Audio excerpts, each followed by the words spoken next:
साहित्य अकादमी पुरस्कार प्राप्त साहित्यकार हरिशंकर परसाई हिंदी के सबसे समर्थ व्यंग्यकार थे।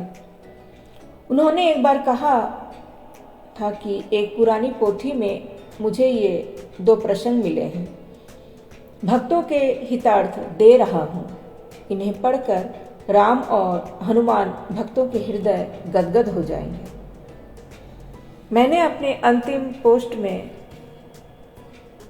प्रथम प्रसंग को प्रस्तुत किया था। आज द्वितीय प्रसंग को प्रस्तुत कर रही हूँ।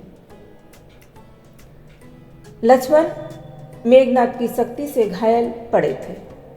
हनुमान उनकी प्राण रक्षा के लिए हिमाचल प्रदेश से संजीवनी नाम की दवा लेकर लौट रहे थे कि अयोध्या में नाके पर पकड़ लिए गए। पकड़ने वाले नाकेदार को पीटकर हनुमान ने लिटा दिया।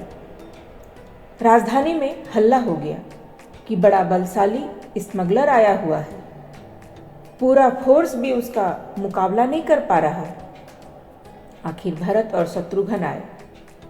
अपने आराध्य रामचंद्र के भाइयों को देखकर हनुमान दब गए। शत्रुघ्न ने कहा, इन स्मगलरों के मारे हमारी नाक में दम है भैया। आप तो संन्यास लेकर बैठ गए हैं, मुझे भुगतना पड़ता है।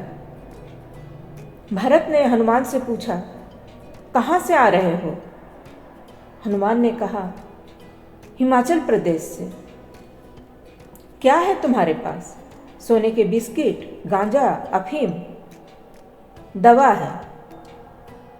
शत्रुघ्न ने कहा, अच्छा, दवाइयों की स्मगलिंग चल रही है, निकालो, कहाँ है? हनुमान ने संजीवनी निकालकर रख दी। कहा, मुझे आपके बड़े भाई रामचंद्र ने इस दवा को लेने के लिए भेजा था। शत्रुघ्न ने भरत की तरफ देखा। बोले, बड़े भैया यह क्या करने लगे हैं? स्मगलिंग में लग गए हैं। पैसों की तंगी थी तो हमसे मंगा लेते। स्मगल के धंधे में क्यों फंसते हैं? बड़ी बदनामी होती है। भरत ने हनुमान से पूछा, यह दवा कहाँ ले जा रहे थे? कहाँ बेचोगे इसे? हनुमान ने कहा, लंका ले जा रहा था। भरत ने कहा, अच्छा, उधर उत्तर भारत से स्मगल किया हुआ माल बिकता है। कौन खरीदते हैं? रावण के लोग। हनुमान ने कहा, यह दवा तो मैं राम के लिए ही ले जा रहा था।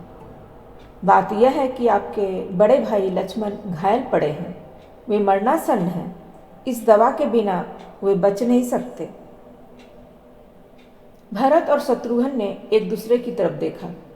तब तक रजिस्टर में स्मगलिंग का मामला दर्ज हो चुका था। शत्रुघ्न ने कहा, भरत भैया, आप ज्ञानी हैं। इस मामले में नीति क्या कहती है?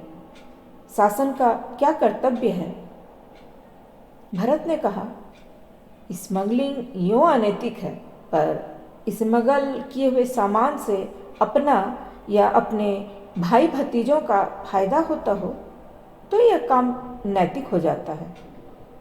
जाओ हनुमान, ले जाओ दवा। मुंशी से कहा, रजिस्टर का यह पन्ना फाड़ दो। इस तरह परसाई जी ने अपने व्यंग्य के माध्यम से यह दिखाने की कोशिश की कि हनुमान, हमारे हनुमान जी बजरंगबली, हमारे हिंदी साहित्य के, हमारे भारतवर्ष के प्रथम स्मगलर थे। और इस तरह से हनुमान जी के प्रसंग के द्वारा उन्होंने हमारे देश की राजनीति में व्याप्त भ्रष्टाचार और भाई भतीजेवाद को प्रस्तुत किया है। तो आज के लिए बस इतना ही। फिर मिलते हैं एक नई कहानी के साथ।